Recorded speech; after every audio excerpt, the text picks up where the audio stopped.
asalaamaaleykum chers internautes de la 3SA TV ñi ngi leen di nuyu di leen ziar tey nag ñi ngi fii si école Fass Mbao waa zone 10 bu Diamaguène Sicap Mbao ànd seeg waa AJDEF DECO ñoom ñoo organisé synthèse de philosophie français histoire géo pour jagleel ko élèves yi nga xamante ni ñoom ñoo nekk en classe d'examen xam nañ ne li des si baccalauréat bëreetul ñu war see jëm loolu moo tax ñu daal di organiser synthèse yu am solo yi nii pour jàppale li nga xamante ne moom mooy candidat yi su ko defee da ngeen di ànd ak ñun ñu wan leen naka programme bi tëddee aci Pa Maguette ñu dem. Bon asalaamaaleykum ñu ngi nuyu ñëpp di ziare ñëpp di am satisfaction totale ci journée synthèse bi nga xamante ne la zone 10 da ko organisé en partenariat avec AJDEF et en toute complicité aussi avec 3SA mi nga xamante ne yàgg nañ ko di gis suñuy événement lépp loo xamante ne ñu ngi koy def ci ay événement ñun ñu ngi ñëw déplacé def couverture médiatique bi donc ñu ngi suñu 4e édition journée synthèse bi nga xamante ne def commencé nañ ko démb war ko jeexal tey wala demain donc di am satisfaction bu baax a baax di sant yàlla ren ñu ñëw jiite commission bi socio-éducatif bi décentraliser li nga xamante ne moom mooy journée synthèse parce qu'on avait l'habitude de le faire à kii OCB lañ ko doon defee donc cette année ci gis nañ ko andi nañ ko école Fass Poète juste pour permettre aussi tamit élèves yi nga xamante ne ñoom nekk ci zone bii nii ñu mën a bénéficier wu ci li nga xamante ne moom mooy journée synthèse bi. waaw bon rôle bi ñu ci am mooy dañuy ñëw ren ñu jiite commission bi je suis le vice-président chargé de kii socio-éducatif donc ñu ñëw en tant que ñi nga xamante ne dañ leen chargé mission bi tout ce qui est éducation et tout ce qui est social ci zone bi donc ñun ñoo ko amee donc rôle boobu en quelque sorte moom lañ ci joué. donc boo xoolee ren dañu ñëw ñu andi partenariat ak AJDEF DECO. parce que c'est des jeunes engagés yoo xamante ne ñu ngi fii nii Fass Mbao di def liggéey bu mucc ayib des jeunes très engagés dynamiques ñu ñëw dugal leen ci li nga xamante ne moom mooy ci mbir bi donc ñu andi ci benn touche boo xamante ne boo xoolee ci benn salle lañ ko doon defee donc ren ñu ñëw andi ko en plein air bâche ko vraiment ñu gis des innovations de taille yoo xamante ne vraiment ñu ngi koy rafetlu bu baax a baax. waaw bon élèves yi ñëw nañu en masse je veux dire parce que tamit boo ko doon nattee fi nga ko doon def peut-être foofu benn salle la boo xamante ne bu fermé wu la donc pour mu fees day yomb mais ren dañ ko ñëw andi ko école Fass Poète donc ak comme ni ma la ko waxee ak AJDEF élèves yi ñëw nañ mais néanmoins ko aussi tamit ñoo ngi doon xaar lu ëpp loolu. donc côté sensibilisation peut-être dañuy gën a améliorer mooy communication bi donc mu gën a jàll ci école yi ñu xam ne aussi tamit la zone dafay ñëw du football kese mais dañuy ñëw participer sur l'éducation des enfants tey bu ñu ñëwee samp ay lu tolloog 50 élèves yàlla dimbali leen ñu réussir à travers synthèse yi ñuy def ni vraiment réussite la pour la zone. ànd nañ ci ay professeurs yoo xamante ne ñu ngi jógee à divers horizons donc en collaboration avec le président de la zone je veux dire monsieur Mbagnick Ndaw donc c'est un professeur d'anglais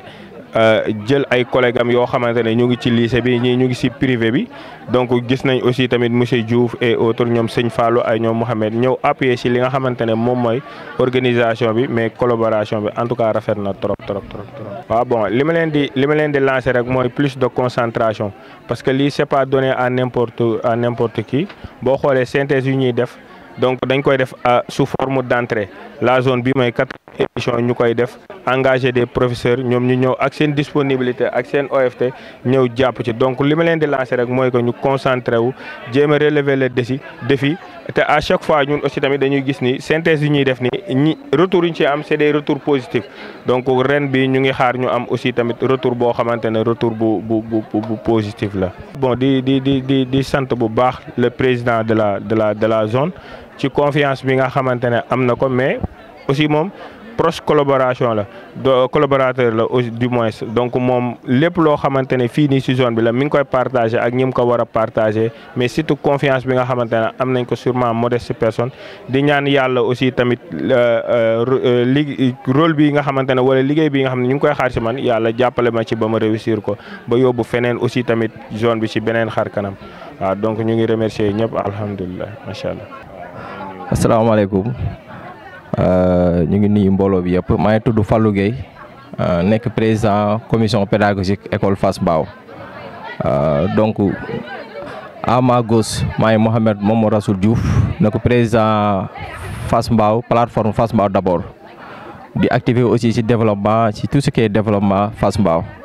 À ma droite c'est monsieur Pape Diouf moom mooy coordonnateur cours des vacances gratuites yi organisé fii chaque année moom mooy vice coordonnateur bi.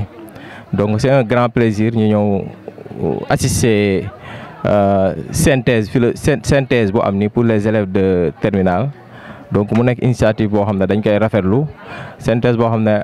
AJDF la ak collaboration avec la zone 10. Donc ñu ngi koy saluer nous acteurs de l'éducation à sa juste valeur. Donc initiative bu rafet la ñu koy saluer à sa juste valeur nga xam ne day donner aux élèves aux candidats la chance boo xam ne dañuy waajal ay examen ñu mën ko réussir. Nous sommes là comme acteurs de l'éducation di saluer juste à sa juste valeur initiative bi. Donc parce que lii bu ñu ko defee ñun lañ ko defal parce que ñun ñoo nekk ci CG bi ñun ñoo waroon organiser lii donc ñoom bu ñu ko defee rek ñun dañ koy saluer parce que ça donne aux élèves la chance examen yu ñu jëm ñu mën sa am dem xel bul dal parce que boo gisee ku ne synthèse rek mooy benn résumé la boo xam ne ci programme bi ñu def yëpp moom la leen di defal exposé fii donc initiative bi mënu dana luñ di ko saluer. Donc lu ñuy rafetlu la ñu ngi ñaan ñoom ñu pérenniser ko je pense que bi mooy seen combien édition 4e édition ñu ngi leen koy ñaan ak manière bu ñu koy defee aussi saluer nañ ko ñu koy décentraliser à chaque fois mu wër commune bi ñu koy mu am benn pérennité quoi. Waaw candidat yi lu mu leen di lancer un message solennel ñu xam ne instant bi nii lépp lu ñu waroon def nañ ko waaw lépp lu ñu waroon def nañ ko ñu gën a góorgóorlu xam ne boo jàngee 9 mois à l'issue si bañ jëm dëgg la examen looloo mu def concentration am courage am confiance en soi aussi surtout ça confiance en soi loolu da leen di dimbali nga xam ne ñoom luñu parce que booy dem si xare da ngay ne damay gagner donc ñu ngi leen di ñaan ñu am courage am confiance en soi li ñu dem ñu def ko aussi message beneen bu may lancer man je suis surveillant laa nekk si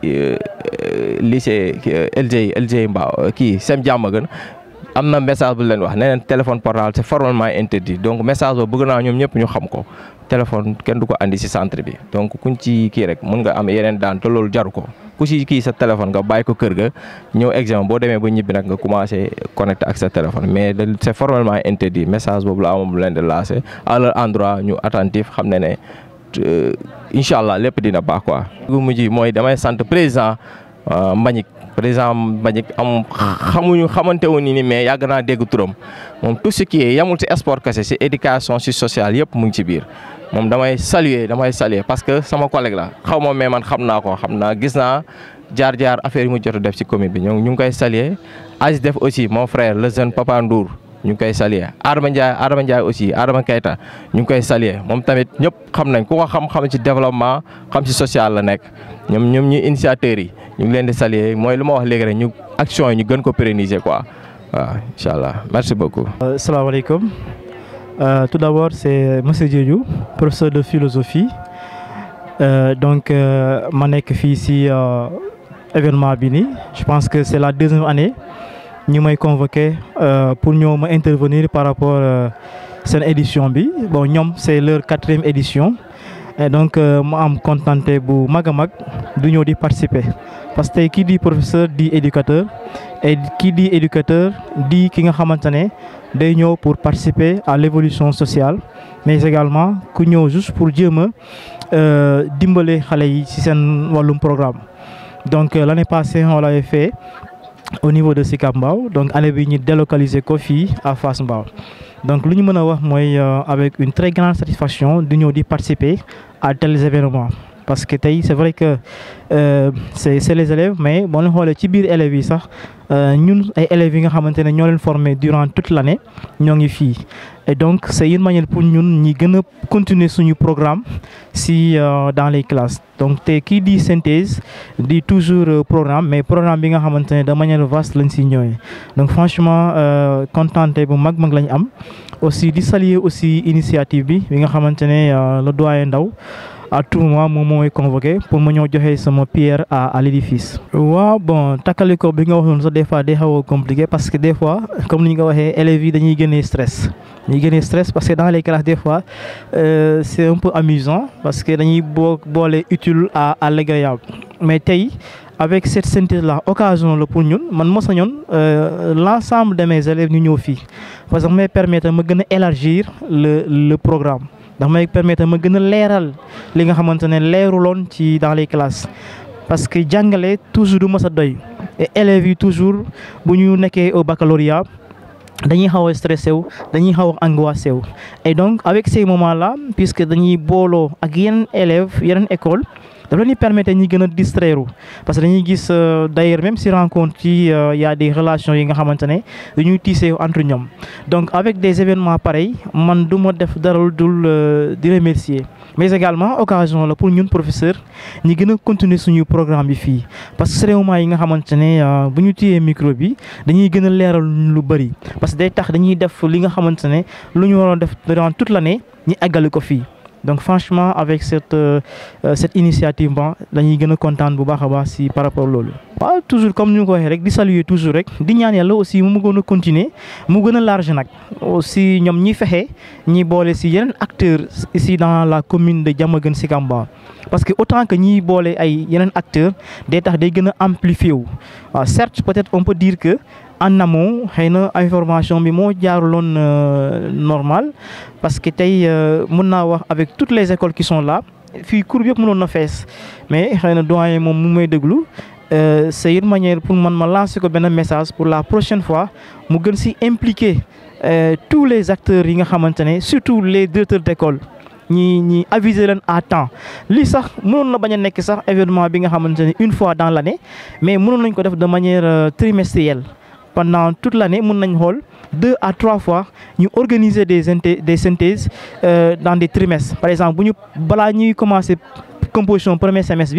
nous avons une synthèse. Bala ñuy commencer composition deuxième semestre mën nañ def synthèse et au finish également pour les examens ñu def synthèse day permettre élèves yi ñu gën a am benn clarté sur les cours parce que ñun lu ñu constater des fois bu ñuy corriger da nga xam ne que élèves bi des fois day nekk à court d'argument lan moo tax muy nekk à court d'argument parce que les choses des fois day manque clarté encore que une discipline comme la philosophie élèves yi bari ñu ngi koy def en classe de terminale. Certes am nañu koy def en première mais doyul mais encore une fois ñoom bu ñu ko mënoon def toujours de manière trimestrielle première compo balaa ñu koy def ñu organiser une mini synthèse deuxième semestre balaa ñu koy def ñu organiser une mini synthèse et baccalauréat bi ñu def mini synthèse je pense que on aura de très bons résultats ici dans la commune de Diamaguène Sicap Mbao parce que encore une fois c'est Diamaguène Sicap Mbao qui gagne parce que ñoom travail wu ñu def nii tous les acteurs au développement war nañ si mën a impliqué bon xaw ma nag ñan ak ñan au fond lañ ci impliqué mais man pour man tous les acteurs j'ai bien tous les acteurs war nañ si mën a impliqué parce que loolu mooy tax commune Diamaguène Sicap Mbao mu avancé voilà donc noonu laa ko gisee en fait donc message bu mu leen di jox mooy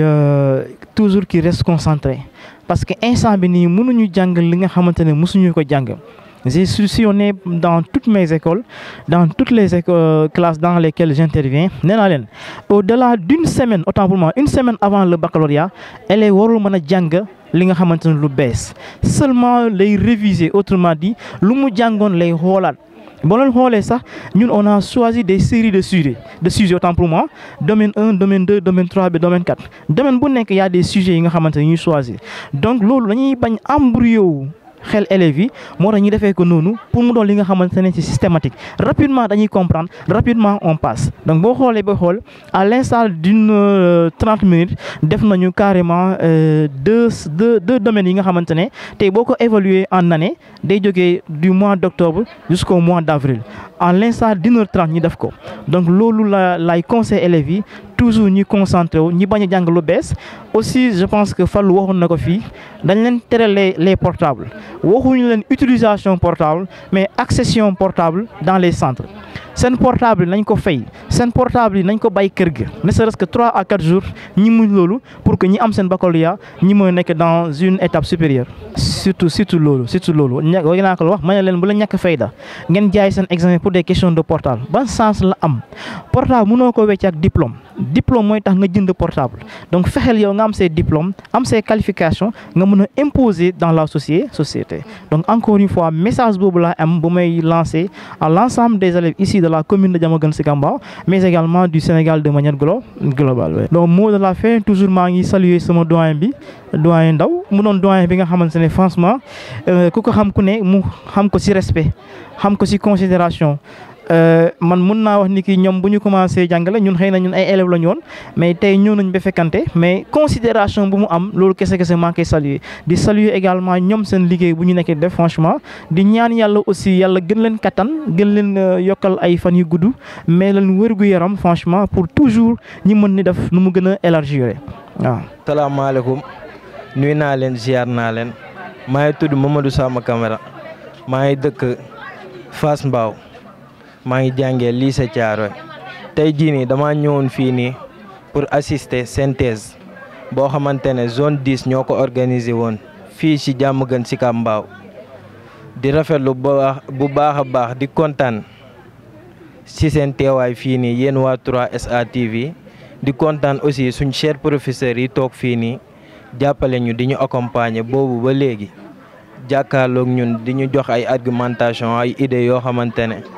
maanaam tey jii nii dinañ jàppale ci bac bi bu baax a baax kontaan nañ ci bu baax a baax ci teewaay bi fii. non synthèse bi mën naa ne lu ma apporter man yaakaar mu woon ne sax tey jii nii synthèse bi mën na maa apporter lii dama dégg synthèse notamment man fii laa defee renforcement ci école bi Fass Payet mais dama dégg ñu ne synthèse organisée surtout ce qui m'a le plus marqué c'était gratuit maanaam synthèse bi kenn du fay. ñëpp dañuy ñëw gratuitement da ngay ñëw ñu jox la nga lekk ba suur naan ba màndi am professeurs yoo xamante ne ils sont très actifs ñoo xamante ne mën nañ seen liggéey torop jàkkaarloo nañ ak ñoom tey jii nii ñu jox ñu ay argumentation li jëm ci philo jëm ci français jëm ci mathématique jëm ci AG kontaan nañ ci torop sax waaw liggéey bi moom rafet na torop te kontaan nañ ci wér ñun élèves yi ak parents d'élèves yi sax kontaan nañ ci. waaw instant bii kay bu leen neexoon bac bi nañ ko def tey si ngoon buñ ko defoon ñu jàpp nañ ni incha allah 100% la ñuy am ñi fi toog incha allah yàlla na ko yàlla defal ñëpp képp ku ko bëgg tamit yàlla na ko yàlla defara incha allah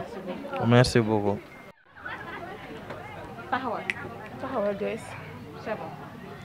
Bonjour à tout le monde. Je réponds au nom de Marème. Je fais la classe de terminale L.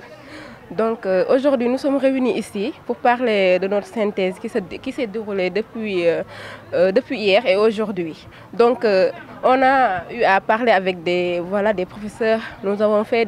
un rendez-vous de donner et du recevoir et que nous avons pu comprendre ce que nous n'avons pas compris c'est-à-dire que voilà, on avait compris les leçons, mais ça restait un peu. Donc on sait que toutes les leçons, on ne peut pas maîtriser toutes les leçons, donc ça c'est difficile.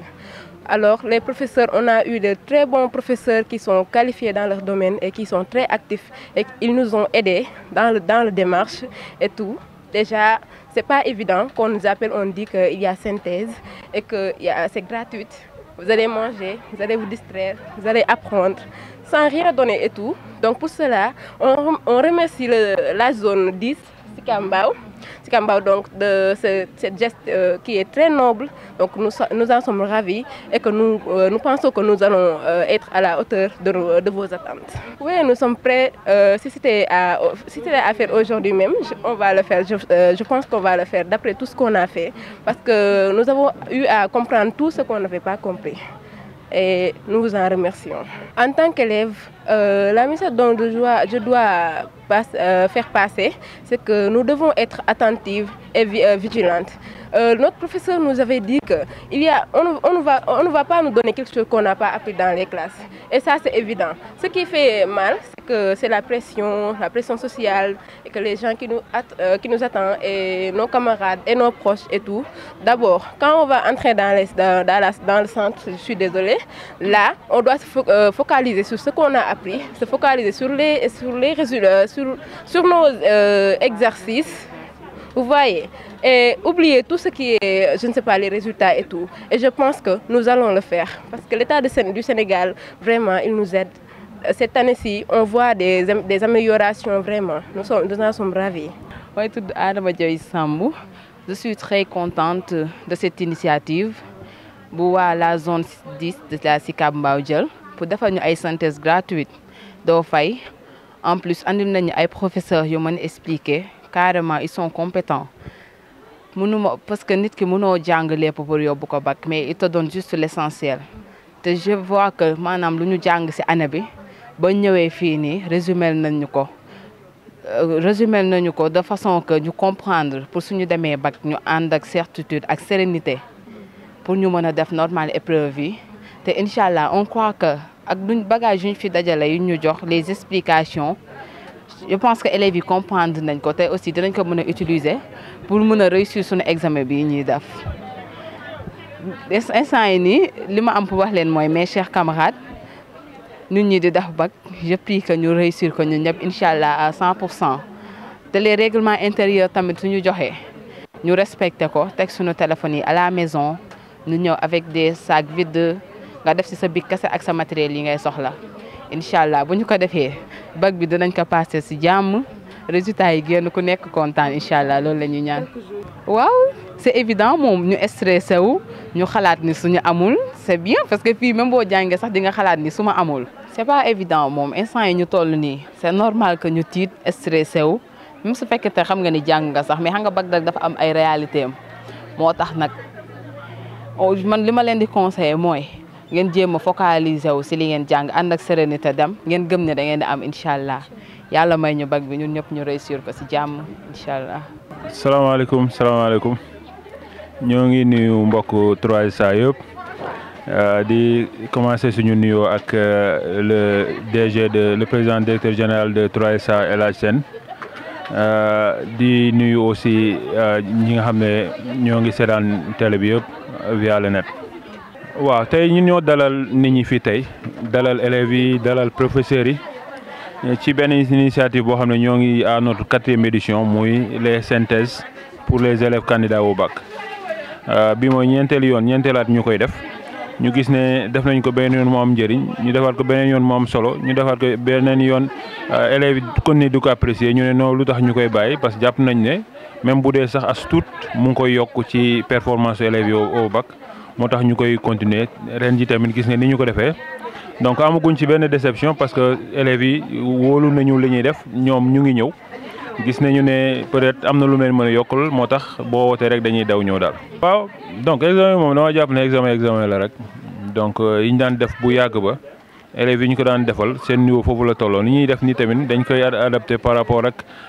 changement yi am ci éducation ak évolution yi ci am. noonu lay demee rek xam nga mbir mu nekk day am ay yokkute ak yoo xam ne ñuy wàññi donc l'éducation donc ci noonu la toll la façon d'évaluer les élèves day changer à chaque fois mais jàngalekat yi ñoom xam nañ ko ba dañuy adapter seen ay élèves par rapport ak changement yooyu donc loolu moo ci nekk rek bac moom jàpp naa ne examen la rek comme examen la yëpp. peut-être c'est le premier diplôme universitaire moo tax en plus tamit examen la boo xam ne donc famille yi niñ koy dundee ak seeni ay élèves duñ ko dundee ci benn peut-être loolu moo nekk difficulté bi mais jàpp naa ne examen la rek maanaam jàng lay laaj concentration lay laaj sérieux lay laaj te muy bu yàgg ba muy bii boo ko ci def rek incha allah yàlla dina la dimbale nga jàll. waaw loolu day wane ne rek ces élèves là ont confiance en nous mais aussi leurs parents ñi leen autorisé ñu ñëw fii ils ont confiance en nous. day wane aussi ñun li ñuy def donc ñoo ngi ci yoon bi waruñu ko bàyyi xam nga élèves yi nekkuñu rek ay élèves ci ñun mais dañoo nekk ay élèves nekk suñu ay doom nekk suñu ay jërbaat nekk suñu ay mbokk ñu jàpp ne ñun nous sommes une zone qui s'occupe très souvent de football et de culture mais ñu jàpp ne liñ ci yokk nii ci éducation du ci wàññi dara parce que même ces mêmes élèves là ñun moom la ñuy àndal ci stade yi bu football di am moom la ñuy àndal ci stade yi bu culture di am donc pourquoi pas ñun aussi ñu apporter suñu touche par rapport ak seen njàng élève boo ci dimbali ren dootu ko fàtte ba muy dee dina xam ne kat la zone 10 à un moment de sa vie de la vie de l'élève moom bëggoon na ci jàpp loolu rek lu am solo la les parents aussi dañu gis ne kat nawetaan du football rek nawetaan am na yeneen i domaine koo ci jàppale doomam ba macha allah mu réussir moom itam dina fàttaliku à chaque fois que ne zone 10 def na ay initiative yoo xam ne pour jàppale xale yi te xale yi jàppale leen nag mooy jàppale sax la zone nag parce que boo leen jàppalee bu subaa lu ñu mënti doon commune bi dina gis seen boppam dina gis boppam donc naturellement zone bi na ci gis boppam daal. waaw neexul parce que enseignant bu nekk say élèves dañuy romb rek nekk élève donc say élèves dañuy dem ba dañuy bokk ci yow d'autant plus que ñun léegi ak fi ñuy jàngale classe boo ci dugg suñu ay doom ñoo fa nekk suñu ay jerbaat donc mu ngi mel ni rek nit kuy tàggat mbërëm ba mu pare mu koy yebal ci géew bi noonu lay demee tey ji lu mu fa jëlee rek day wane ñun liñ doon liggéey ca classe bu dee ndam la fa jëlee day wane ne kat ñun liñ daan jàngale ci classe yi baax na bu dee jëlee bu fa ndam ñaanalu leen ko day wane tamit xëy na ñun liñ daan liggéey ci classe war nañ ko jooyante moo tax nag tey ji du neex ci xol ñuy tàggatoo ak ñoom mais surtout ñuy xam ne kat ñoo ngi dem ci ay épreuves yoo xam ne difficile na te ñun li ñu mënoon lépp jàpp nañ ne def nañ ko ñoom ñoo ci des donc loolu la ñuy mais am nañ confiance on a confiance par rapport ak élèves yi ñu bàyyi ca lycée ba mais aussi on a confiance par rapport à ces élèves là ñu ñëw parce que gis nañu seen niveau gis nañu interaction yi am entre ñoom ak les collègues qui sont passés pour ces synthèses là donc di ñaan rek confiance boobu ñu am yàlla dimbali ñu dëgëral leen ba incha allah ñun ñëpp ñu ànd bokk am ndam daal. waaw message yi nag bari na xëy na sax du ma mën a wax yëpp mais dina am yu ma ci tànn bi ma ci njëkk a tànn mooy par rapport ak benn fait boo xam ne ñun dañ koy dund au quotidien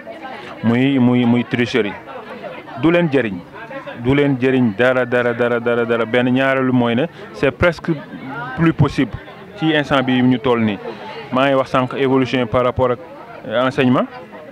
je suis presque sûr que par rapport ak la tricherie moom am na ay jéego yu mag yoo xam ne def nañ ko ak école sénégalaise bu ñu demee ba téléphone portable wane na ne kat les gens prennent ça très au sérieux donc comme tere nañ téléphone portable yi ku ci nekk booy ñëw bàyyil téléphone bi sa kër amatul alibi non taaluma ko wala dama ko def mode avion wala sama saag laa ko dugal loolu nekkatul alibi li am mooy téléphone yi dañ ko interdire booy génn sa kër say waajur man su ma doon ñoom damay vérifier sama candidat ba mu leer ne teg na téléphone bi sama loxo ma téye ko parce que bu demee ba yegg lu ci mënti am élève bi responsable la mais aussi parent d'élève bi responsable la donc tricherie yi jàpp naa ne yéen li ngeen waajal vous êtes assez outillé pour faire face à ces examens là donc day des rek ngeen wóolu seen bopp wóolu li ngeen jàng wóolu ñi leen jàngal xëy na boo leen dem du ñàkk seen yaay ñaanal leen seen papa ñaanal leen ngeen boole loolu yëpp dem incha allah yàlla defal ñëpp jàmm. waaw dama mot de la fin bi nag damay gërëm ñu bari commencer par gërëm les membres de zone parce que nawetaan dafa xaw a compliqué nit ku nekk mënoo def lu dul li nga xam bi ñu ñëwee en tant qu'enseignant ñu àndoo ak suñu yeneen naataango enseignant su ma déggee dinañ xam seen bopp ñu leen di gërëm ñu proposer leen li ak rigueur ak rigidité bi am ci ñenn ñi nekk ci nawetaan mënoon nañ leen déedéet loolu du fi am parce que loolu amul benn njëriñ mais dañ ci ànd ak ñun ba tey jii loolu lii nekk na institution des séances de synthèse à la zone 10 moom kenn waxatu ko parce que loolu 4 ans ñu koy def te jàpp nañ ne ba notik incha allah bu yàlla def jàmm rek dañu koy def donc dama leen di gërëm ci loolu. di remercier ñoo xam ne vraiment taxawu nañu ba lii mën a am en premier. dañuy commencer ak le directeur de monsieur Diop directeur de l'école élémentaire Fass Poyotte mi nga xam ne bi ñu ñëwee moom moo ñu abal liggéey yi ba pare vraiment di ci jàpp quoi vraiment moom ñu ngi koy gërëm ñu ngi koy sant mais aussi ñuy gërëm suñu partenaire waa AJDF muy de jeunes entrepreneurs yu dëkk Diamaguène Sicap Mbao yu dëkk Fass Mbao précisément yoo xam ne gis nga ñoom ñoo ñu octroyé bâche bu rafet bi ba pare orné ko non seulement ñu orné ko ba pare outillé ko def ci chaise def ci lépp ñu nekk suñu ay partenaire nag ci saison bi ñuy ñaan yàlla rek suñu partenariat boobu nekk gagnant-gagnant ñun ñu gis ci seen bopp mais ñoom aussi ñu gis ci seen bopp ba ñun jàpp nañu ne Sénégal yëpp war nañu mën a ànd ak ñoom parce que ce sont des jeunes mais ils ont du matériel ils ont de l'ambition tey jii dañuy organiser grand théâtre dañuy organiser Sorano ñoom dañuy organiser fépp fu waay bëgg rek ils font dans l'événementiel ba jàpp naa ne waa Diamaguène Sicap Mbao mais aussi au-delà waa Sénégal yi war na mën a ànd ak ñoom parce que xale yu nangoo liggéey donc dañ leen di war a jàppale mais aussi ñuy gërëm donc waa école bi waa Fass Mbao notamment chef de quartier bi ñu nekk nii muy doyen Cheikh Kharma di gërëm mes collègues yi nga xam ne ñëw nañu fii je pense que mën nañ ma bàyyi ma lim leen commencer par monsieur Faye qui est passé pour la synthèse en français jaar ci monsieur Bey qui est collègue au lycée qui est passé aussi pour la séance en histoire et en géographie jaar ci ñaar ñi nga xam ne ñoom ñooy def nii ba ñu jël pause bi muy monsieur Camara ak monsieur Diédiou les profs de philo jaar ci aussi ñi nga xam ne ñoom ñooy jaar ngoon donc monsieur Diouf Pape Diouf bi jaar en maths ñu leen di gërëm ñu leen di sant ndax ñoom vraiment ils ont compris ce que veut dire être enseignant donc bi ñu ngi ñëw fii di ñu jàppale fay ñu leen dara neexal sax bu duñ defu leen ko mais ñu bàyyi seen ay kii ñii di def la séance en philosophie bi mooy ñaareelu ñu ñëw di ànd ak ñun ñu gis ne les élèves ont bien apprécié ñoom li ñuy def donc ñu ngi leen di gërëm aussi élèves yi seen bopp ci seen teewaay di gërëm nag aussi sama vice-président chargé de la commission socio-éducative bi nga xam ne moom moo def organisation bi moom moo dox li ci ëpp quoi di leen gërëm yéen waa Toise sax di gërëm ñëpp. salaamaaleykum, c'est Abdoulaye Biya Ndaw, premier vice-président de l'ODCAV de Pikine, membre de la zone 10 de Diamaguène Sicap Mbao. Rafetlu ko d'abord, rafetlu ko defe naa c'est la 4e édition séance de synthèse yu ñu jagleel nos candidats, nos potaches à l'examen du baccalauréat. Donc dañu jàpp ne à un moment xale yi war nañ leen mën a renforcer, war nañ leen mën a tàggat, war nañ leen mën a soutenir parce que yëpp ci cadre boobu la bokk. waaw jàppale leen ci réconforter leen pour que vraiment ñu préparer wu ci examen bi ñu jëm. tey bi mooy examen dañ koy teel a préparer, examen dañ koy préparer dès le premier jour. lii peut-être pour fàttali la rek. Je crois que élèves yi conscient woon nañ ci ne booy préparer baccalauréat c'est à partir du premier jour ba ci jour examen bi. donc di leen wax ne nañu tënku ci règlement yi ñu leen jox, nañu tënku ci denc seeni téléphone bañ koo yóbbu sax moo gën bàyyi ko ci saag yi. voilà bañ a yóbbu téléphone maanaam recommandation yi ñu leen defal yëpp par rapport ak examen bi ni muy déroulé. ñu jóg ci bu ñu changé seen i habitude nag naan ba stress di leen jàpp jaru ko. waaw bu ñu changé seen i habitude nañu considérer nañu tëdd heure bi ñu daan tëdd yeewu heure bi ñu daan yeewu voilà relax. defe naa loolu dina contribuer vraiment ci dimbale leen mais bu dee dañ ko jël yenn ko trop mën na leen stressé te voilà stress baaxul ci leen quoi en fait. waaw ginnaaw bu nu nuyoo ñëpp sant yàlla bu baax ñu ngi am kontante ak mbégte di dalal waa zone 10 fii ci suma école bi pour ñu def fi journée de synthèse yi ñuy wax. journée de synthèse nag mooy maanaam ay bëccëg yoo xamante ne xale yi war a def bac dañ fi war a ñëw jàkkaarloog professeurs yi di leen poser ay questions ci li ñuy jot a jàng bala ñoo dem ci examen ñooñu aussi di leen tontu ci jafe-jafe yi ñuy xam ni jot nañ ko am. te jotuñu ko régler au niveau de leurs écoles ci loolu aussi ñu remercier président de la commission socio-éducative de la zone 10 monsieur Keita nga xam ni ak le président de la zone monsieur Ndaw qui est un collègue ak aussi seen partenaire bi AJDF DECO parce que vraiment jàpp na ci pour ñoom mën a réussir lii yëpp élèves yi aussi ñëw nañ massivement boo ko gisee nii voilà di ñaaxaat xale yi. di leen wax examen doo xaar ba ci bis bi nga yeewu suba teel ba ko préparer di waajal sa bopp la veille bala ngaa dem ngay waajal sa bopp xool sa convocation xool sa carte d'identité daal di koy ranger ak yëre yi nga sol ak yi ngay uti yi ngay soxla yëpp booy defi examen ak sa butéelu ndox waaw teel a yeewu. beneen bi aussi ñu xamul woon seen centre ñu dem seeti fan la seen centre nekk fi ñuy defee ba mun ko xam ba xamaale salle bi même sax mën nañ xamaale table bi ñu war a toog. bisu examen bi beneen bi aussi bu leen seetaane ëpp doole mukk ba naan dañuy jéem a tricher parce que bac moom boo fa jéemee tricher buñ la jàppee moom sa kaso xaj na ci te loolu aussi ñaanuñu ko yàlla te nekk gàcce diiwaan bi yëpp fii Sicap Mbao ngay dégg ci presse bi ñu naan Sicap Mbao dama am na élèves yu fa doon tricher jàpp na loolu moom suñu gàcce la moo tax ñaanuñu ko yàlla waaw di ñaanal xale yi aussi examen bi ñu jëm ñu dugg ci bismillahi rahmaani rahim génn ci alhamdulilahi rabil alamin yàlla defal ñu ci aussi résultat yu romb suñu njort voilà merci sant ñëpp waaw sant presse bi yoon it aussi di kontaan vraiment ci couverture bi ngeen def aussi waa 3SA merci. ces internautes de la 3SA TV lii lañ leen indiloon si synthèse bi nga xamante ni waa zone 10 bu Diamaguène Sicap Mbao ak waa AJDF DECO ñoom ñoo ko jagleloon élèves yi nga xamante ni ñoom ñooy waajal pour dem defi l'examen de baccalauréat gis ngeen synthèse bi nu mu demee gis ngeen professeurs yi def waxtaanee nañ li nga xamante ni moom mooy philosophie mais aussi histoire